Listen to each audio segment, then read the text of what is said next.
Assalamualaikum warahmatullahi wabarakatuh. Perkenalkan, nama saya Ahmad Aji Purnomo dari mahasiswa IAIN Kediri, jurusan Perbankan Syariah.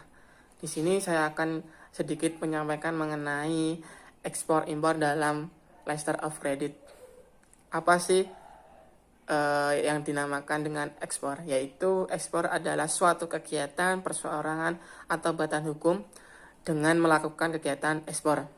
Namun jika kegiatan ekspor ini dilakukan dalam skala besar, maka proses pengirimannya tersebut bisa melibatkan bea cukai yang berperan sebagai pengawas lalu lintas pada suatu negara. Sedangkan impor yaitu suatu aktivitas memasarkan produk barang dari daerah pabean atau membeli suatu produk barang atau jasa dari negara lain dengan tujuan bisa untuk memenuhi kebutuhan dasar dalam negeri.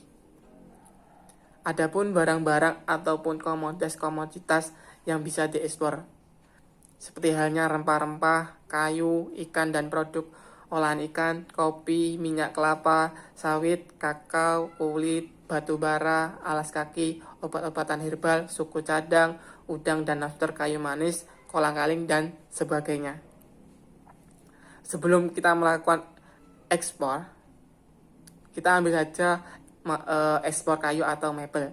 Dimulai saat eksportir mempersiapkan barang yang akan diekspor dengan dilakukan packing, stuffing ke kontainer hingga barang siap untuk dikirim. Setelah barang siap dan sudah ada jadwal kapal yang akan mengangkut barang tersebut, eksportir dapat mengajukan dokumen ke pabean yang dikenal dengan pemberitahuan barang ekspor atau BEB.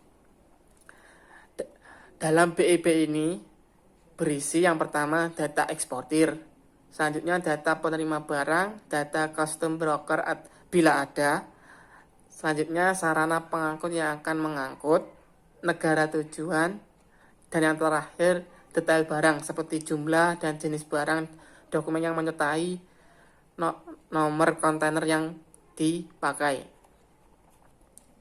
Setelah BEB ini diajukan ke kantor bea cukai setempat, nanti akan diberikan surat persetujuan ekspor dan barang bisa dikirim ke pelabuhan yang selanjutnya bisa dimuat ke kapal atau sarana pengangkut menuju negara tujuan. Berikut langkah-langkah yang bisa dilakukan dalam proses ekspor. Contohnya ini tadi mebel. Yaitu yang pertama, mencari tahu terlebih dahulu apakah barang yang akan diekspor tersebut termasuk barang yang dilarang untuk diekspor, dibolehkan untuk diekspor tetapi dengan pembatasan, atau barang yang bebas diekspor.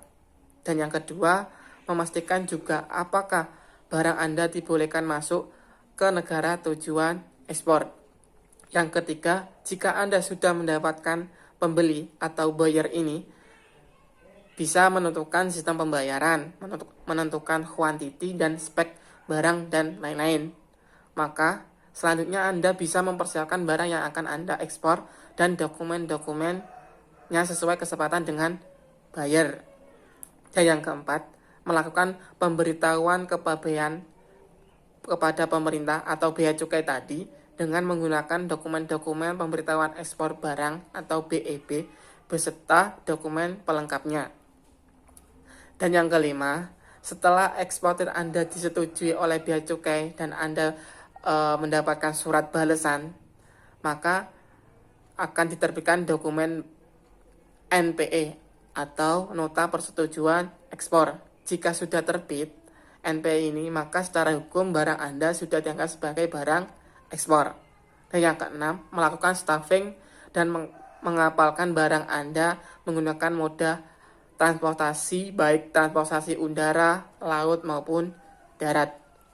Yang ketujuh, mengasurasikan barang tersebut bila ada. Dan yang terakhir atau kedelapan, mengambil pembayaran di bank jika menggunakan LC atau pembayaran di akhir.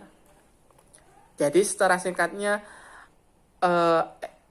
proses ekspor ini melalui LC, yaitu importer mengajukan permohonan kepada bank pembuka LC atau issuing opening bank untuk membuka LC ini yang ditujukan kepada eksportir, namun dengan catatan sebelumnya telah ada sales kontak atau antar importer dengan eksportir. Selanjutnya, bank pembuka LC ini yang bersangkutan membuka LC tersebut kepada bank koresponden di tempat eksportir atau advising bank tersebut. Itulah cara melakukan ekspor, impor melalui letter of credit. Sekian dari saya, kurang lebihnya saya mohon maaf.